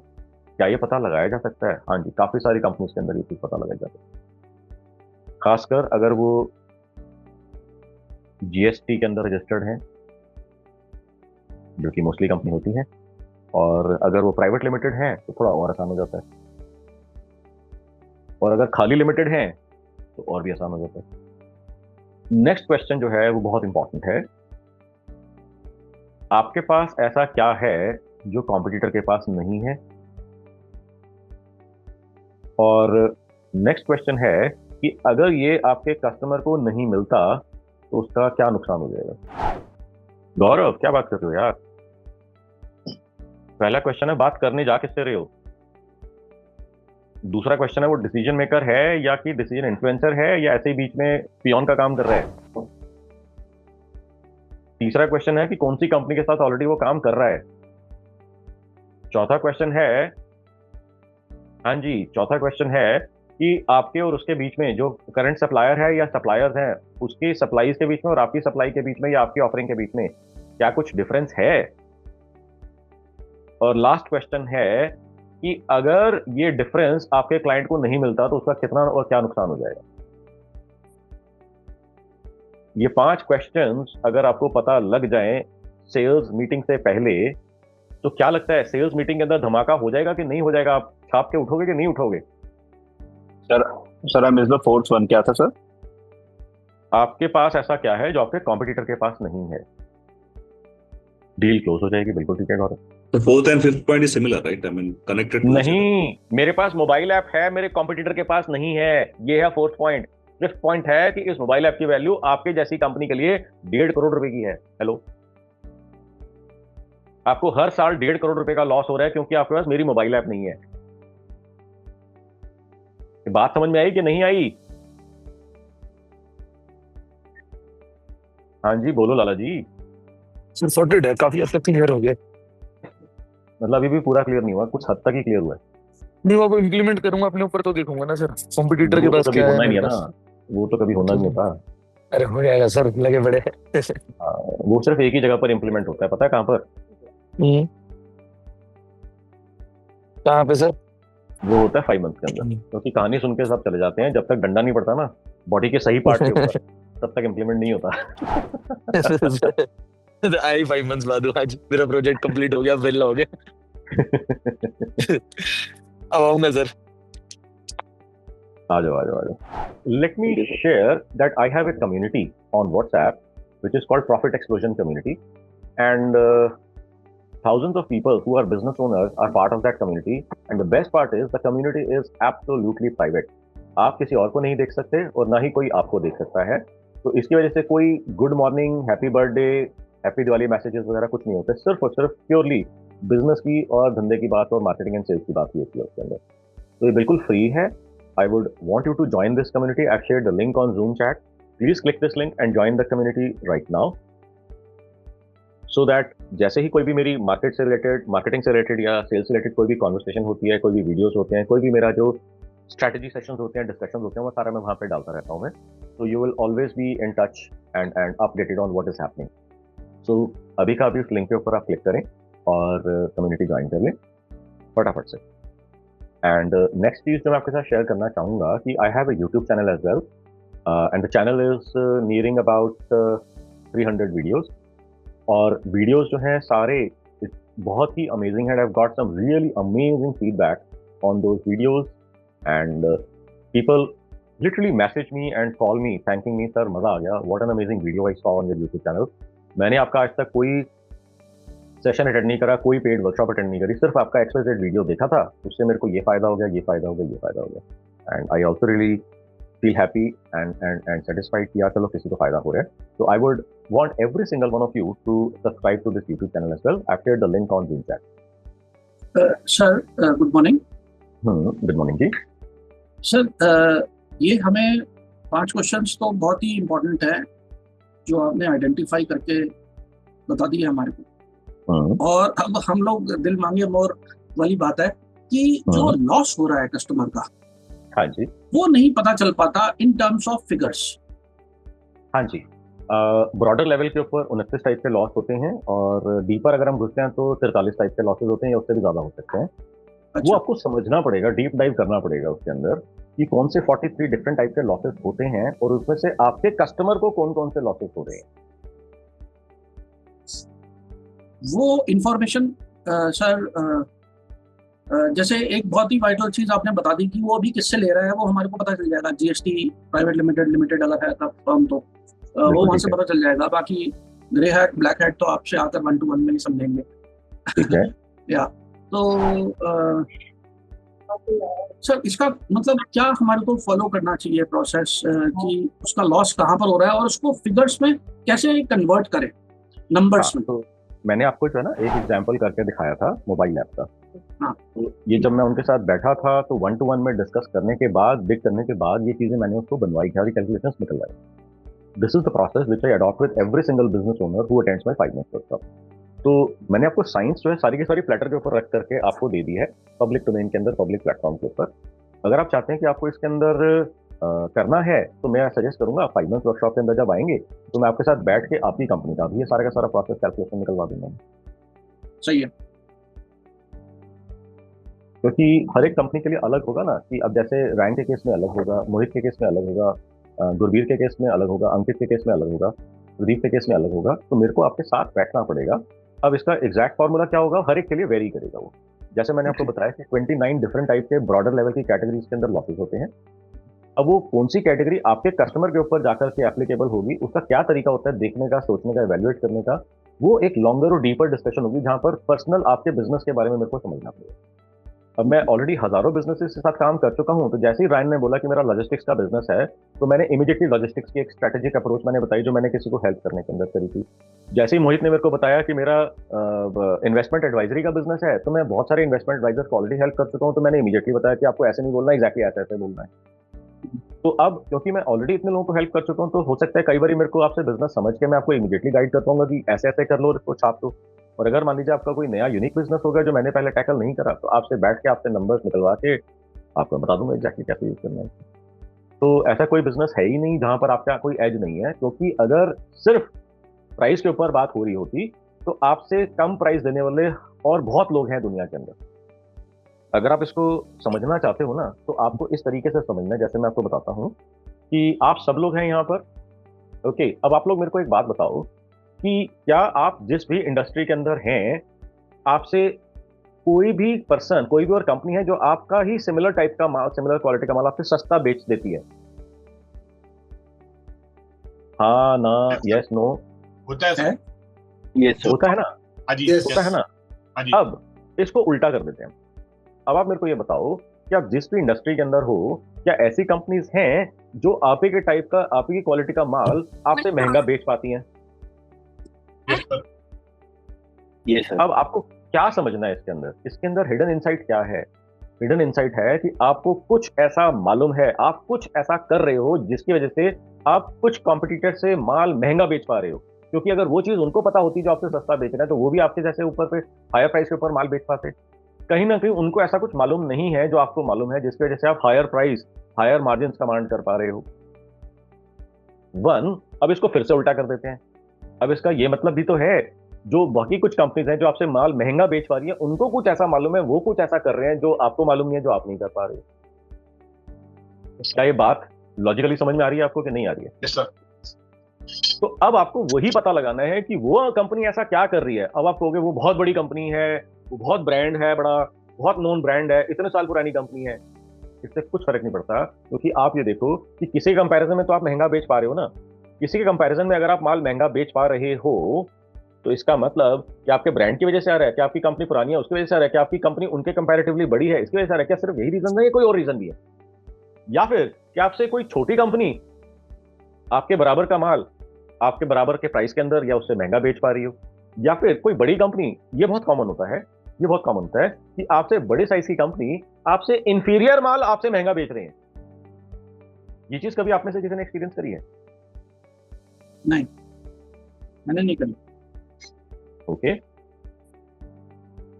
तो आप मेरे को ये बताओ, जो बड़ी कंपनी ब्रांडिंग के ऊपर पैसा लगाएगी, जो शाहरुख खान को या अमिताभ बच्चन को या ऋतिक रोशन को या प्रियंका चोपड़ा को हायर करेंगी, अगर उनका पैसा निकालना होगा तो कैसे निकालेंगे? वो मार्जिन्स कहां पे आएंगे, वो कैसे आएंगे? वो माल बेच के, माल बेच के, ऑफ कोर्स क्वालिटी को कॉम्प्रोमाइज करके। मैं ये शायद कॉम्प्रोमाइज वर्ड यूज नहीं करूंगा, मगर आपसे लोअर ग्रेड की क्वालिटी का माल देकर। मैं क्यों ऐसा बोलता हूं, मैं आपको एक अपना लाइफ एक्सपीरियंस बताता हूं। मेरे फ्रेंड ने मैट्रेस लेनी थी, कुछ साल पहले की बात है। आप सब लोगों ने कभी ना कभी कोई ना कोई मैट्रेस खरीदी होगी। अब मैट्रेस के खरीदने के 3, 4, 5 ब्रांड्स हैं जो सबको मालूम होंगे। अब मैं एक किसी शॉप के ऊपर गया, वो शॉप का ओनर जो था मेरे किसी फ्रेंड का नाम, मतलब किसी और फ्रेंड का फ्रेंड था वो। मैंने ऐसे ही बोला कि यहाँ पे मैट्रेस वैट्रेस लेनी है, तो कहते हैं हाँ आप एक काम करो, मार्केट में जो आपने खबर करनी है पता वो पता कर लो, मगर फाइनल करने से पहले इस बंदे के पास जाकर के एक बार बात कर लेना। आपने भी ये चीज़ कई बार एक्सपीरियंस करी होगी, मार्केट में पता कर लो फिर इससे जाके ले लेंगे या ले लेना, ऐसा होता ही होगा आपके सबके साथ में। तो मार्केट में लोग कहते हैं 5 साल की गारंटी है, 11 साल की गारंटी है, ये वारंटी है, XYZ है। जब मैं उनके पास गया तो उन्होंने एक बात बताई, कहते हैं आपको ना सब बोल रहे होंगे 5 साल की वारंटी है, 5 साल की गारंटी है, कह रहे हैं कोई 7 साल की दे रहा होगा कि 11 साल का दे रहा होगा। तो कहते हैं आपको ना 2-3 बातों को समझ में आना चाहिए आपको। मैंने कहा क्या? कहते हैं कि अगर आप मैट्रेस लोगे तो आप सीरियसली 5 साल, 7 साल, 8 साल, 11 साल चलाने का सोच रहे हो क्या उस मैट्रेस को? मैंने कहा अगर गारंटी है इसका मतलब इनका इतना अच्छा प्रोडक्ट होगा, चलता होगा, तो क्यों ना चलाएं हम इसके अंदर। आप लोगों का क्या ख्याल है? एकदम सर यही होता है। क्या होता है? 11 साल गारंटी, 11 साल चलेगा, गारंटी 15 साल चलेगा। हाँ, तो जो उन्होंने बाकी चीजें बताई वो अलग थी, इस बात के ऊपर मेरा ध्यान गया।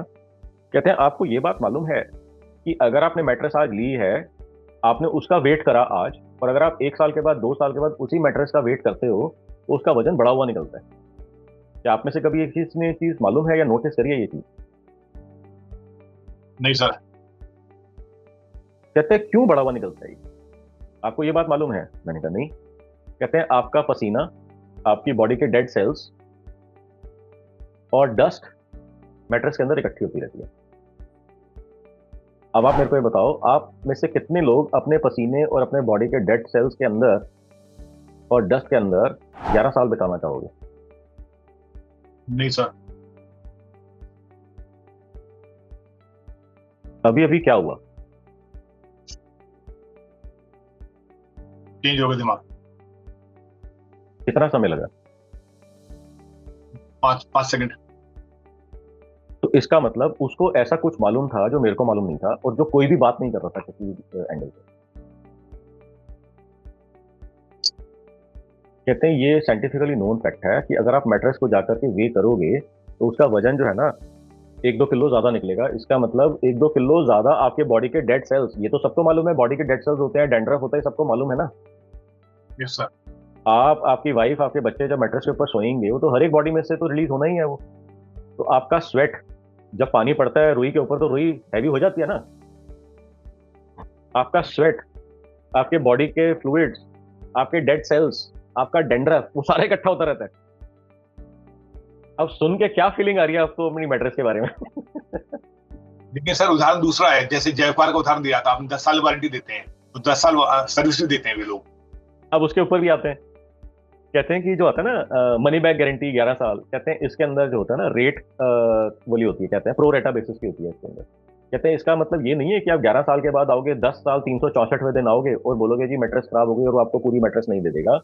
वो कंपनी के हिसाब से वैल्यू लगाएगा कि अब आपकी मैट्रेस की वैल्यू कितनी बची है, वो आपको नेक्स्ट सेल के अंदर अगर आप उससे खरीदोगे तो उतना पैसा कम कर देगा, उसी से खरीदोगे और उसी कंपनी का खरीदोगे तो आपको इतना पैसा कम कर देगा। ये बात मालूम है आपको? क्या कोई मैट्रेस बिजनेस से है जो इस बात को वैलिडेट कर सके?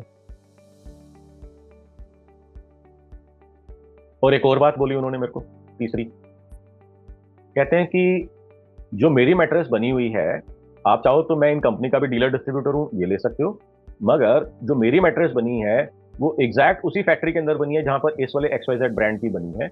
मैं obviously for obvious reason public domain में कोई नाम नहीं ले रहा किसी ब्रांड का, किसी कंपनी का। कह रहे हैं कि आपने ये वाला ब्रांड सुना है, ये बहुत पॉपुलर ब्रांड है, इसी फैक्ट्री के अंदर मेरी भी मैट्रेस बनी है, इसी फैक्ट्री के अंदर मेरी भी मैट्रेस बनी है। सिर्फ फर्क क्या है कि जो कपड़ा होता है उनका आउटर वाला, वो अपने डिजाइन में अपने डिजाइनर कपड़े लगाते हैं। हमारा बजट को कंट्रोल करने के लिए हम थोड़ा सा डिफरेंट कपड़ा लगाते हैं, क्वालिटी के अंदर नहीं, डिजाइन की बात कर रहा हूँ। वहां पर वो डिजाइनर फैब्रिक लगाते हैं, हम थोड़ा रेगुलर जो हमारे यूज होते हैं वो वाला फैब्रिक लगाते हैं। क्वालिटी की बात नहीं कर रहा, कहते हैं हमारी क्वालिटी जो है उनसे 21 होगी, 19 तो नहीं होगी।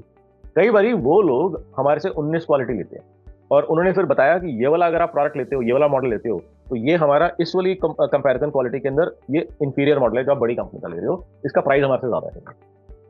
और प्राइस भी कितना ज्यादा था, 30-40% ज्यादा था। बड़ी कंपनी का इंफीरियर माल 40%, 30%, 35% ज्यादा महंगा था।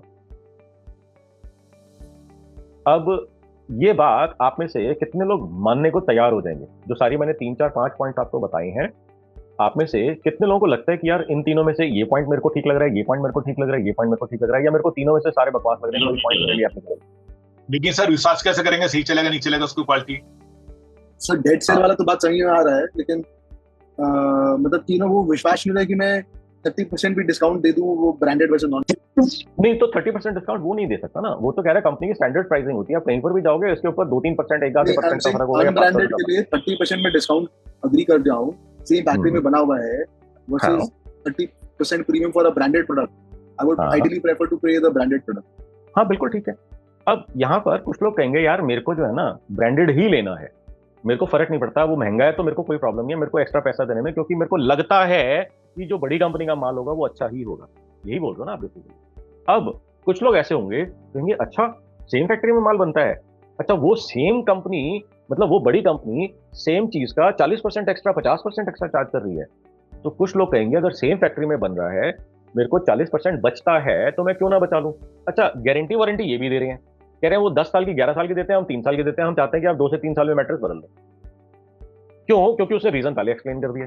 कहते हैं ऐसा नहीं है कि अगर हम आपको 3 साल की या 4 साल की या 5 साल की गारंटी वारंटी जो भी वर्ड वो यूज करते हैं दे रहे हैं, तो इसका लेने की 5 साल 1 दिन के ऊपर आपकी मैट्रेस बेकार हो जाएगी, आपकी मैट्रेस प्रॉपर चलेगी उसके अंदर, हमारी गारंटी या वारंटी इतने टाइम की है। मगर मैं आपको सजेस्ट नहीं करूंगा कि आप 2 या 3 साल से ज्यादा मैट्रेस को चलाओ। अब उसने पहले लॉजिक एक्सप्लेन करा, फिर उसने अपना मेरे को पिच बताया। अब आप में से कुछ लोग हो सकता है कि ये डिसाइड करें नहीं मेरे को लेना तो बड़ी कंपनी से ही है, चाहे मेरे को उसके लिए एक्स्ट्रा पे करना पड़ता है, मेरे को कोई प्रॉब्लम नहीं है। मगर कुछ लोग ऐसा होंगे जो सुन के कहेंगे हाँ ठीक है यार आपकी बात मेरे को ठीक लग रही है, मेरे को आपसे ही लेना है, आप ही दे दो। सेल आ गई कि नहीं आ गई? पहले तो 0% थी सेल, अब इसकी एटलीस्ट 10%, 20%, 30%, 40% लोगों से तो कन्वर्जन मिल जाएगा। इसको मिलेगा कि नहीं मिलेगा आप लोग बताओ मेरे को। हाँ ना, नो सर ऐसा नहीं होता। Yes sir. और on top of that therapeutic और स्पाइन वाली मैट्रेसेस की कहानी उसने अलग बताई मेरे को। कहते हैं कि आपको मैट्रेस सेलेक्ट कैसे करनी चाहिए, आपको ये मालूम है? लोग मैट्रेस कैसे सेलेक्ट करते हैं? कंपनी का नाम देख करके और प्राइस देख करके। कहते हैं दोनों ही गलत तरीके हैं। कहते हैं तीसरा तरीका जो अपने आप को स्मार्ट समझते हैं वो कैसे यूज करते हैं, तो कहते हैं मैट्रेस जो है वो शॉप के ऊपर जाते हैं, शोरूम में जाते हैं, तो वहाँ पर वो कहते हैं कि लेट के देख लो। आप वहाँ पर आधा सेकंड, 1 सेकंड, 10 सेकंड, 1 मिनट वहाँ पर लेट के देखते हो, आपको ठीक लगता है, आप वो ले लेते हो। क्या आप में से कोई लोग हैं जो रिलेट कर पा रहे हैं इस चीज से कि हाँ जब मैंने मैट्रेस खरीदी थी या तो मैंने इनमें से किसी चीज को भी ध्यान नहीं रखा था, या जब मैं शोरूम पे गया था तो मैंने लेट के देखा था, मेरी वाइफ ने या मेरे बच्चों ने लेट के देखा था और मेरे को लगा था कि हाँ ये ठीक लग रही है, मैं ये ले लेता हूँ। मोहित आपने यस लिखा है, आपका क्या एक्सपीरियंस था? सर हमने तो 12 साल पहले मैट्रेस लिया था। मोहित आपके पीछे ना बहुत शोर आ रहा है। ओके निशांत आपका क्या एक्सपीरियंस था? सर अभी ना 6 महीने पहले मैट्रेस खरीदा था, एक तो ब्रांडेड कंपनी था, एक नॉन ब्रांडेड। ठीक है, दोनों पे लेट के देखा तो नॉन ब्रांडेड पे सही लग रहा था, तो फिर नॉन ब्रांडेड ले लिया, थोड़ा सस्ता भी था। बिल्कुल ठीक बात है, सारे एडवांटेजेस आपको मिल गए उसके अंदर, बस इस वजह से ले लिया। बिल्कुल ठीक है। Anybody else would like to share? अरे बाकी किसी ने मैट्रेस नहीं खरीदा या इस तरीके से नहीं खरीदा, कुछ तो बोलो। सर मैंने तो 2008 में मेरा एक्सीडेंट हुआ था, तब बहुत केयरफुली मैट्रेस मेरे को लगा इम्पोर्टेंट है, तो लिया था एक which was about 6 times costlier then what is available in the market. और उसने मेरे को एक चीज बोली थी क्या? उसने मेरे को बोला था जी ये मतलब प्योर रबड़ की है, और जैसे आप खाना खाते हो ना, रोटी खाते हो, अनाज खाते हो, और शरीर को कुछ नुकसान नहीं होता, तो समझ लो उसी टाइप का इफेक्ट आपको इस मैट्रेस पे आएगा। इससे आपको आराम मिलेगा, नुकसान कोई नहीं होगा। उसके बाद में पूरे घर की मैट्रेसेस करीब 3 बारी रिपीटेडली चेंज करवा चुका हूँ। मैंने ना उससे कभी रेट पूछा और ना मतलब कुछ भी नहीं किया, बस उसको जब भी ऑर्डर देना होता है तो एक बार बुला लेता हूँ, जैसे बेड के साइजेस वगैरह कुछ चेंज हुए तो एक बार अगर साइज ले जा। और उसने मेरे को 90,000 रुपए तक की, और जो कॉस्टलीस्ट मेरी मैट्रेस थी 1,75,000 रुपए तक की मैट्रेस बेची। बिल्कुल ठीक है, which is over the shelf available at about 4,000-5,000 rupees. हाँ, हो सकता है, बिल्कुल हो सकता है, क्योंकि आपका जो है किसी के ऊपर ट्रस्ट था, उसकी क्रेडिबिलिटी एक्सपर्टीज आपके माइंड में एस्टैब्लिश थी, और आप कोई प्रॉब्लम से स्ट्रगल कर रहे थे। आपने कहा आपका एक्सीडेंट हुआ था, आपको लगा कि वो एक्सपर्ट है, वो आपको सही सलाह देगा, उसने सही सलाह दी और आपने उसको फॉलो करा, आपको फायदा हुआ। जब आपको फायदा हुआ तो आपको लगा कि यार ये बंदा सही है, आपने बाकी रिपीटेडली इस्तेमाल लेना शुरू कर दिया। और अब आप इस प्लेटफॉर्म के ऊपर आके बता भी रहे हो यार मैंने XYZ से लिया था, मेरा बहुत अमेजिंग रहा एक्सपीरियंस, पहली बारी बहुत अच्छा रहा, दूसरी बारी बहुत अच्छा रहा, 9 साल से 10 साल से मैं उसी हिसाब से लग रहा हूँ। हो सकता है यहाँ से 2-3 लोग आपको पूछते किससे खरीद रहे, तो आप बोलोगे ये नंबर है, इससे बात कर लो लेकर। This is called typical buying behaviour. ऐसा ही होता है, हर जगह पर ऐसा होता है। बट सबसे इंपॉर्टेंट पॉइंट क्या है यहाँ पर, ट्रस्ट एंड क्रेडिबिलिटी आपका ऑलरेडी एस्टैब्लिश था। अगर यही कोई जना अगर आपको स्ट्रेंजर आकर के मिले और आपको बोले कि भाई साहब ये आपने 8-10 हज़ार की मैट्रेस ले रखी है, आपको जो है ना 1.5 लाख वाली 2 लाख वाली मैट्रेस लेनी चाहिए, तो आपके माइंड में सुन के उसके बारे में क्या विचार आएगा, क्या बोलोगे उसको आप? तो ये भी तो पंजाबी फूट जाएगी एकदम से। सर अब तजुर्बा इतना हो चुका है कि अगर वो 10 लाख रुपए ही मांगता है ना, और यदि कोई 5,000 रुपए में भी ऑफर करता है, तो पता चल जाता है कितना जेन्युइननेस है। 80% आदमी की बात से पता चल जाता है कि ये सुनने लायक बात भी है कि नहीं। हाँ, तो सारा जो सीक्रेट छुपा हुआ है ना, जो आपने 20% छोड़ दिया, सारा सीक्रेट वहीं पे छुपा हुआ है। Oh my God, my God. क्योंकि आप ये मेरे को बताओ कि आपने लाइफ में कितने मैट्रेसेस खरीदे होंगे? 10। जो हर मिनट इससे ज्यादा मैट्रेसेस बेच रहा है, उसको ज्यादा सीक्रेट मालूम होंगे या आपको ज्यादा मालूम है? उन्हीं को पता है, बिल्कुल। बस, तो ये सारी का सारा खेल है। आपको क्या मालूम है जो आपके कस्टमर को मालूम नहीं है? सारा खेल ही इसी चीज का है। जो प्रोडक्ट्स कमोडिटाइज हो जाते हैं, जो सर्विसेज कमोडिटाइज हो जाती हैं, उसके अंदर कुछ ढका छुपा रहता नहीं है, सब चीज कस्टमर के सामने खुल चुकी होती है। इसकी वजह से वहां पे प्राइस तोड़ के निचोड़ दिया जाता है। Definition of commoditization is you do not have anything else to talk about. Everything is more or less known to customer. इसके वजह से आपको निचोड़ के रखा हुआ है। आपके पास कुछ बात करने के लिए, बताने के लिए है नहीं, कोई इंडस्ट्री का सीक्रेट बचा नहीं है। अगर है आपके पास कोई सीक्रेट, इमीडिएटली रेट बढ़ा सकते हो। ये बात कितने लोगों को समझ में आई जो मैंने अभी बोला? 1 सेकंड के अंदर प्रूव कर सकता हूं मैं आपको, अगर किसी को डाउट है इस बात के ऊपर।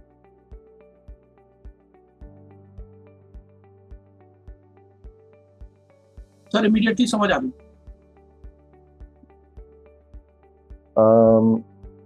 Okay, great, wonderful.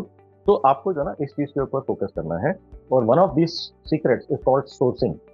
अगर आपकी सोर्सिंग खराब है तो आपको कभी मार्जिन नहीं मिलेगा, आपको कभी पैसा नहीं बना पाओगे। अगर आपका प्रोडक्ट का प्रोडक्शन कैपेसिटी इनएफिशिएंट है, आप कभी पैसा नहीं बना पाओगे। प्रोडक्ट एक्विजिशन अगर आपका सॉर्टेड नहीं है, आप कभी पैसा नहीं बना पाओगे। And this is a secret which people maintain with close to their heart. Sir यही सब चीजें कस्टमर भी तो सोचता होगा ना। मेरे दिमाग में ये एक बड़ा चीज आ जाती है कि जैसे आपने बताया ना कि वेंडर को ज्यादा पता होता है, और मुझे हमेशा हर बात पे ऐसा लगता है कि कस्टमर को ज्यादा पता होता है। जब तक वेंडर को ज्यादा पता होता है, वेंडर पैसा बना लेता है। जिस दिन कस्टमर को ज्यादा पता लग जाता है, या मोस्टली चीजें आउट हो जाती है, पता लग जाती हैं, उस दिन से पैसा कमाना बंद हो जाता है वेंडर का। सर मैं वही कह रहा हूँ कि अगर सोर्सिंग और एफिशिएंट हो जाए कस्टमर की, तो फिर तो वो हमसे हमारे को मार्जिन नहीं देगा ना। क्यों देगा? वो वहां से जाके लेगा जहां से उसको सस्ता पड़ेगा। और यही तो होता है अभी आजकल। आप में से कितने लोग इस बात से रिलेट करते हैं कि अब से 5-6 साल पहले जो मार्जिन हुआ करते थे वो मार्जिन नहीं रहे? क्यों? क्योंकि इंडिया मार्ट आ गया, ऑनलाइन आ गया, सब लोगों को ऑनलाइन ही सब कुछ पता लग जाता है। वो बात ही नहीं रही धंधे के अंदर जो 5 साल पहले 10 साल पहले हुआ करती थी। कितने लोगों को लगता है ये बात? कितने लोग एक्सपीरियंस कर चुके हैं? सर हमारे धंधे में क्या होता है, हर सैटरडे को ना ऐड आते हैं फेसबुक पर, सारे लोग ऐड को देख के प्रिंट आउट निकालते हैं रेट को देखते हैं किसका सस्ता है, लोग उससे भी माल लेकर आते हैं या लिखवा लेते हैं उसको। बिल्कुल ठीक है। पिछले वीक में एक पर्सन थे, प्रवीण जी थे या शायद उनका प्रवीण था या ऐसा कुछ नाम था, मेरे को शायद नाम भूल रहा है। उन्होंने बोला था कि हम चावल बनाते हैं, लोग मार्केट से बासमती के नाम के ऊपर चावल खरीदते हैं, जो बंदा खरीद रहा है उसको बासमती नाम मालूम है मगर उसको बासमती चावल की पहचान मालूम नहीं है। इस रीजन की वजह से दुकानदार मिक्स करके खुला चावल बेच रहा है जिसके अंदर बासमती वो है ही नहीं, और बासमती के नाम के ऊपर, बासमती के प्राइस के ऊपर, मगर ओरिजिनल बासमती से सस्ता माल बेच रहा है वो। बात समझ में आई कि नहीं आई? होता है ऐसा। दुकानदार जो बेच रहा है वो बासमती बोल के बेच रहा है, जो खरीदार है वो बासमती बोल के खरीद रहा है मगर वो बासमती है ही नहीं चावल। और खरीदने वाले को लग रहा है कि मैं इस दुकान से जाकर के खरीदूंगा, ये बासमती चावल मेरे को सस्ता देता है, मार्केट के अंदर बड़ा महंगा मिलता है बासमती, ये दुकानदार सही है। Yes sir. और मजेदारी की बात बताऊं, कुछ लोगों को शायद झटका लगेगा, आप जिस ज्वेलर से सामान खरीदते हो जो कहते हैं कि ये नेचुरल डायमंड है, नेचुरल डायमंड बता करके आपको बेचा जाता है, हॉलमार्क बता करके आपको सोना या सोने की ज्वेलरी बेची जाती है, जिसका आप पैसा दे करके आते हो नेचुरल या हॉलमार्क के नाम के ऊपर, आपको मालूम है कितना फ्रॉड है मार्केट के अंदर? Yes sir.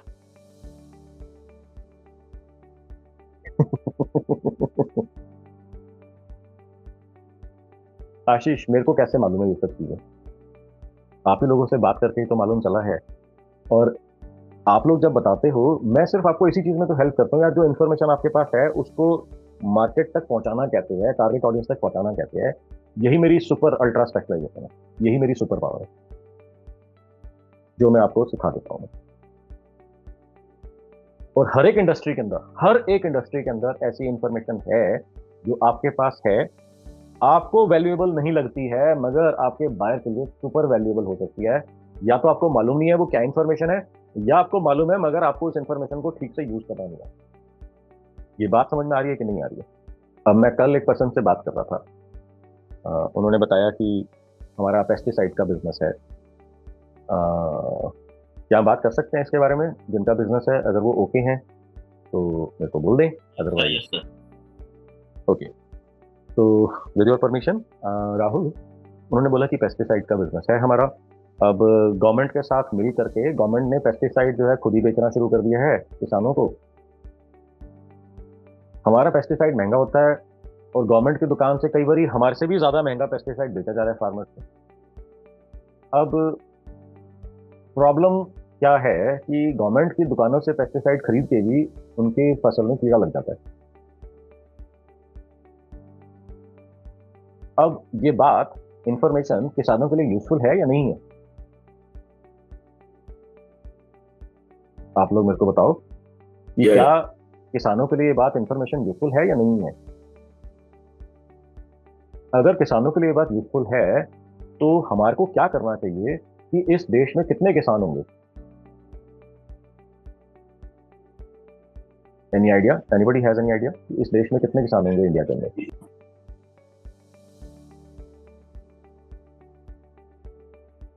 अरे कोई जना फटाफट से गूगल करके बता दो। Tens of lakhs. नहीं जी नहीं, कंप्लीटली ऑफ है आपका एस्टिमेट। टेंस ऑफ करोड़ बोलते ना, तो फिर भी मैं कहता सही रेंज के अंदर तो हो। 10 करोड़ आ रहा है सर। हाँ, अगर 10 करोड़ किसान हैं,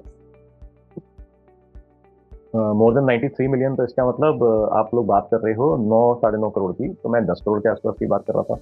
तो 9-10 करोड़ अगर किसान हैं तो आपका मैसेज पहुंचना चाहिए कि नहीं पहुंचना चाहिए उनको, ये बताने के लिए, अवेयर करने के लिए कि आप जो महंगा पेस्टिसाइड खरीद रहे हो उससे आपकी फसल को नुकसान हो रहा है।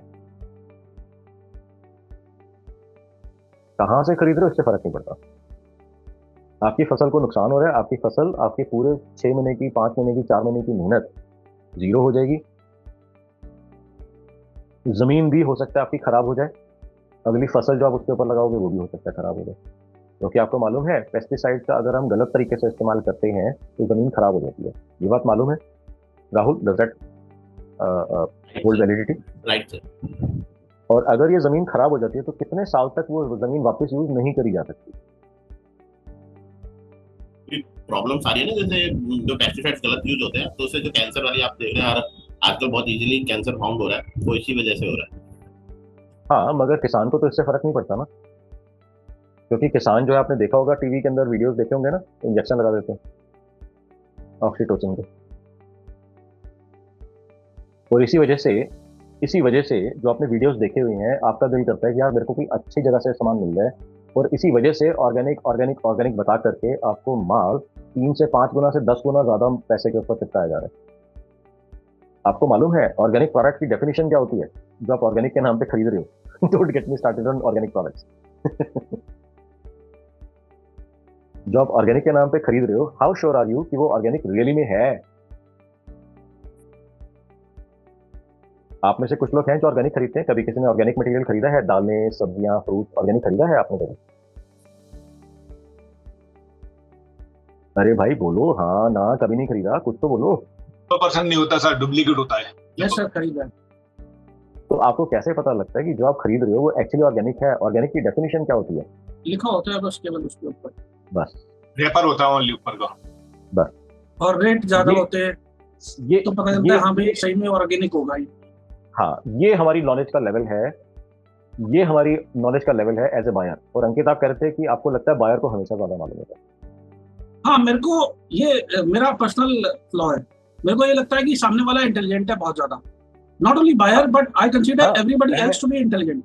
मैं ये नहीं कह रहा कि सामने वाला मूर्ख है, इंटेलिजेंट नहीं है, मगर मोर मैं ये कह रहा इंटेलिजेंट। हूं कि आपके बारे में, आपकी इंडस्ट्री के बारे में, आपके प्रोडक्ट के बारे में उसकी डिटेल्स उसको मालूम है या नहीं मालूम है। यहीं पर ही सारा का सारा सीक्रेट छुपा हुआ है मार्केटिंग और सेल्स का।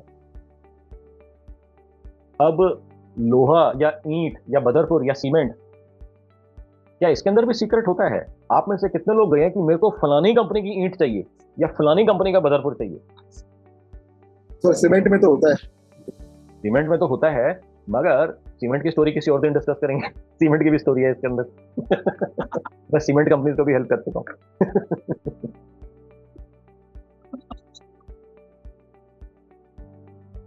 तो हर एक इंडस्ट्री के अंदर जो है ना कुछ स्टोरी है, आपको आइडेंटिफाई करनी है वो स्टोरी क्या है, वो सीक्रेट स्टोरी क्या है, वही आपकी मार्केटिंग एंड सेल्स का अंडरलाइन बेसिस बनने वाली। प्रॉब्लम क्या है कि हमारे पास इतनी इंफॉर्मेशन है मगर हमारे को मालूम नहीं है कि इसको यूजफुल है या नहीं है, और हम उसको ठीक से यूज नहीं करते। अभी एक बिजनेस ओनर है इसी सेशन के अंदर, आप जो खाना घर में बना करके खाते हो या आप जो खाना होटल में खाते हो, कौन सा खाना ज्यादा स्वाद लगता है आपको? मोस्टली होटल के लगता है। आप जो है कंटिन्यूअसली रेगुलरली कितने दिन तक होटल का खाना खा सकते हो? तीनों टाइम दिन के? एक दिन। अगर स्वाद खाना है, बहुत बढ़िया है, मजा आ गया खा करके, शेफ के हाथ चूमने का दिल कर रहा है आपका, तो आप कितने दिन होटल का खाना खा सकते हो? एक दिन, एक हफ्ता? अच्छा, आपको मालूम है कि होटल के खाने के अंदर एवरेज कैलोरीज कितनी होती हैं? अगर आप एक मील ले रहे हो होटल के अंदर या रेस्टोरेंट के अंदर, तो कैलोरीज कितनी होती हैं उसके अंदर?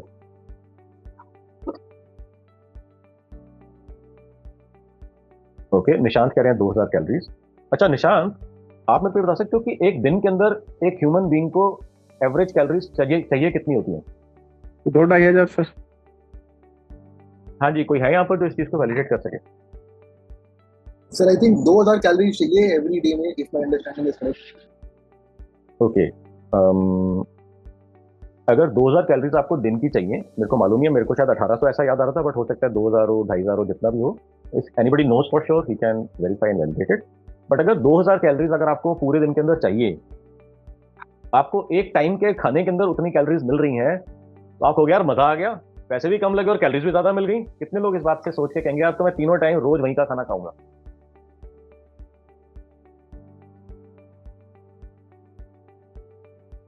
अब आपको एक और सीक्रेट बताऊं इंडस्ट्री का, ये शायद जिसका बिजनेस है शायद उसने भी इस तरीके से नहीं सोचा होगा। ओके, अच्छा 5 star hotel, restaurant, dhaba, road side ready, same dish अगर आप इन चारों जगह के ऊपर खाते हो तो कैलोरीज किसके अंदर सबसे ज्यादा होंगी या किस ऑर्डर में होंगी?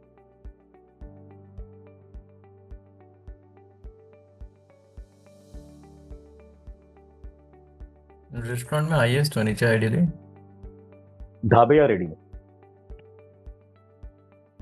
कभी आपने किसी रेस्टोरेंट के अंदर या कभी आपने किसी होटल के अंदर ऐसा देखा या सुना नहीं होगा कि जहां पर मक्खन की आधी टिक्की काटी और आपके ऑमलेट के अंदर डाल दी। मगर आपने रेडी के और ढाबे के अंदर ऐसे वीडियो जरूर देखे होंगे जहां पर पूरी पूरी टिक्की उसने 100 ग्राम की वहां पर बना दी और लोग कह रहे हैं भाई साहब मजा आ गया। देखे ऐसे वीडियोस आपने? Yes sir. तो अब आप मेरे को बताओ, 5 स्टार होटल का खाना ज्यादा स्वाद होता है या रेडी का? ढाबे का। ढाबे का या रेडी का? आप कम पैसे में ज्यादा कैलोरीज ले रहे हो तो अच्छी डील हुई। मगर अगर आप तीनों टाइम ये खाना पड़े तो आप 1 महीने के अंदर आपकी productivity would go for a toss. काम करने की इच्छा नहीं होगी और सारा काम खराब हो जाएगा। और लॉन्ग टर्म अगर आपको ऐसा करना पड़ जाए तो 13, 15, 25 तरह की बीमारियां लग सकती है आपको। ये मार्केटिंग स्ट्रेटेजी का एक एंगल था फुल्ली सर्विस अपार्टमेंट्स बेचने के लिए। सर्विस अपार्टमेंट समझते हैं क्या होते हैं? उसने मकान किराए पे देना है अपना। वो बात कर रहा है कि ढाबे की कैलोरी और होटल की कैलोरी ज्यादा होती है। Can you imagine how this is linked up कि मकान किराए के ऊपर देना है उसने कंपनी को। हाँ, anything you would like to add to this conversation? क्या हुआ? हाँ, बताते हैं अभी क्या हुआ। सर एक ना ये ना एक बहुत बड़ा पेन पॉइंट है। और स्पेसिफिकली अगर मैं किसी प्रोजेक्ट डायरेक्टर से बात कर रहा हूँ और वो project director if he is healthy तो वो मेरे को बीच में रोक देता है ये बात सुनते सुनते। एंड दे अंडरस्टैंड कि नहीं यार ये एक बहुत बड़ा इशू है, बहुत मेजर इशू है। This and then a couple of other things that we identified. तो मेरे साथ ऐसा है कि means in 80% of the cases when we are going for projects तो मुझे बोला जाता है, मेरे साथ मीटिंग होती है यूजुअली ओवर जूम और वर्चुअल मीट। तो मुझे बता दिया जाता है कि भाई आप ना ये हमारा रेट है, आप इसका कोटेशन भेज देना बस। दे डोंट टेल मी कि मेरे से पूछते नहीं, बोलते ये है इतने का तो भेजियो। एंड बाय एनी चांस अगर लगता है कुछ भी ऊपर नीचे मुझे लग रहा हो कुछ भी करना है, so I discuss with them and they say कि ठीक है जस्ट सेंड इट अक्रॉस। बताओ, एक कमरे किराए पे देते हैं कंपनियों को और ये बात करते हैं कि खाने की कैलोरीज में आपके होटल के अंदर खाने में कैलोरी ज्यादा होती है। Can you see? कोई एंगल आपस में लिंक ही नहीं करता आपस में। आप कहोगे क्या बात कर रहे हैं यार ये, और मुंह महंगा पैसा देने के लिए तैयार है लोग इस चीज के लिए। ये है power of information. You have to figure out, you have to understand what customer और potential customer really cares about the most. चलो जी, all right, so with that note I'll take your leave. I'll see you next Wednesday. In the meanwhile, if you have any questions or concerns or you wanted to take some topic in upcoming sessions, please WhatsApp me your message and bye bye, take care, chapte raho.